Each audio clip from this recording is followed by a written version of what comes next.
Hello everyone and welcome to my channel. और आज के वीडियो में हम एनवायरमेंटल केमिस्ट्री का वन शॉट क्विक रिवीजन करने वाले हैं, covering only the main topics. Now बात करें तो जेई के सिलेबस में तो एनवायरमेंटल केमिस्ट्री नहीं है, पर बिट्सैट 2024 के सिलेबस में अभी भी एनवायरमेंटल केमिस्ट्री है। Now these are all the topics are included, so you can see over here.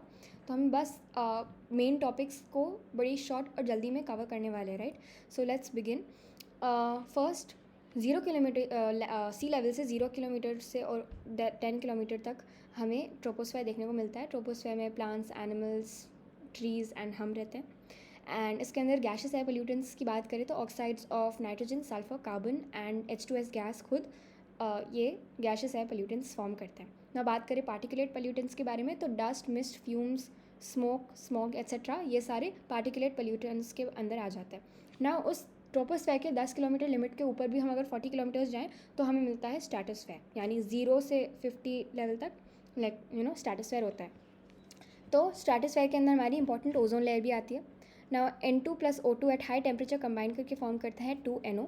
NO with ozone again combine करता है तो फॉर्म करता है NO2 plus nascent oxygen. Nascent oxygen जो है वो बहुत अनस्टेबल होता है, तो फटाफट से किसी और के साथ कंबाइन करके कंपाउंड फॉर्म कर लेता है। NO2 plus H2O HNO3 form करते हैं, nitric acid, right. And SO2 plus O2 form करते हैं SO3 एंड SO3 फर्दर जब पानी के साथ रिएक्ट करता है तो हमें मिलता है H2SO4 which is are sulphuric acid. ना global warming and green house effect के बारे में बात करें तो ग्रीन हाउस इफेक्ट बेसिकली एक नेचुरल फिनोमिना है that has maintained earth suitable temperature for life by trapping heat from the sun's rays within the atmosphere. About 75% of the solar energy reaching Earth is absorbed by its surface, emitting infrared radiation and greenhouse gases like carbon dioxide, methane, ozone, CFCs, and water vapor trap this heat, preventing it from escaping into space. However, human activities like burning of fossil fuels, deforestation, and industrial processes have significantly increased the levels of these greenhouse gases and disrupting the delicate balance. एक balance होता है हर चीज़ का, किसी limit से कोई भी चीज़ अगर ज़्यादा करो तो वो हार्मफुली होती है। तो इसमें भी कार्बन डाइऑक्साइड जो है अगर वो ज़्यादा हो जाए, जो कि contributor, it's a major contributor of the greenhouse gases, and अगर ये कार्बन डाइऑक्साइड अपना 0.03% का थ्रेशोल्ड क्रॉस कर ले तो ये ग्रीन हाउस इफेक्ट को और बढ़ा देती है और इससे ग्लोबल वार्मिंग कॉज होती है। तो ग्लोबल वार्मिंग के क्या कॉन्सिक्वेंसेस है? Melting of polar ice caps, flooding of low lying areas and a rise in infectious diseases like malaria, dengue and yellow fever. Acid rain के बारे में बात करें तो एसिड रेन हम कहते हैं ना, मौसम की पहली बारिश जो होती है वो एसिड रेन होती है। क्यों होती है? बारिश का पानी it combines with harmful gases present in the atmosphere like SO2, CO2 and H2S gas. तो SO2 एंड वाटर का जब रिएक्शन होता है तो हमें पता है H2SO3 बनता है। SO3 प्लस H2O जब रिएक्ट करता है तो H2SO4 बनता है।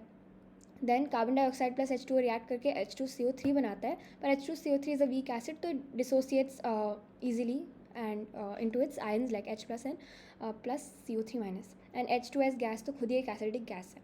तो pH of acid rain is less than 7 of course because acidic in nature, and it is approximately 5.8. Now smoke की बात करें तो स्मोक दो टाइप का होता है, classical smoke and photochemical smoke. Classical smoke को हम रिड्यूसिंग स्मोक भी कहते हैं, एंड उसके अंदर कॉन्स्टिट्यूएंट्स क्या है? Smoke plus fog plus humidity, and ये बेसिकली हमें कूल एनवायरनमेंट में देखने को मिलता है।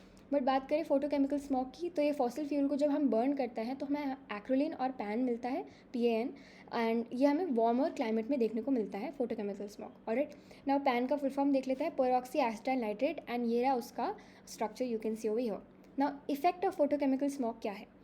पैन एंड ओजोन इरिटेट करते हैं, आइज में इरिटेशन पैदा करते हैं। Ozone and NO headache, cough and throat dryness जैसी प्रॉब्लम्स कॉज करते हैं।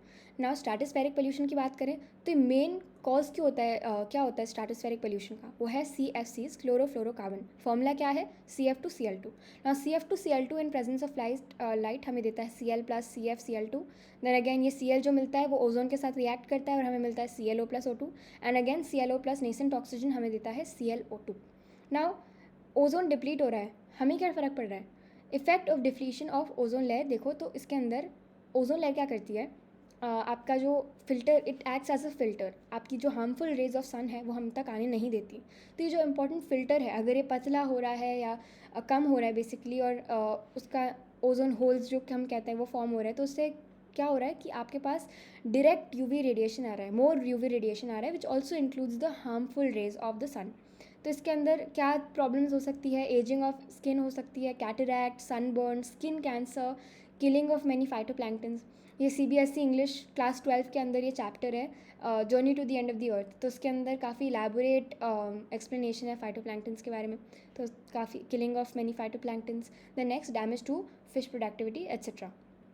ना बात करें वाटर पोल्यूशन के बारे में, तो वाटर पोल्यूशन के काफ़ी कॉजेज़ होते हैं। First one being pathogens. तो पैथोजेंस मतलब बैक्टीरिया एंड अदर ऑर्गेनिजम्स जो कि हार्मफुल ऑर्गेनिजम्स जो पानी को एंटर करते हैं domestic sewage and animal excreta की वजह से। अगर आपने कभी भी अपना यूरिन कल्चर टेस्ट अगर कराया होगा तो उसके अंदर एक ई कोलाई बैक्टीरिया की एक काउंट होती है, राइट। तो ई कोलाई यहाँ पे आप देख सकते हो। Then I don't know how to pronounce this one exactly, so streptococcus fecalis can cause gastrointestinal diseases. Second one is organic waste. So leaves, grass, trash, etc. एक्सेट ये जो क्या करता है, कॉज करता है excessive phytoplankton growth with in water. अब जब ज़्यादा ऑर्गेनिक मैटर होगा तो ज़्यादा ग्रोथ होगी पानी के अंदर फाइटोप्लैंक्टन्स की, एंड इनकी वजह से वाटर पोल्यूशन कॉज होता है।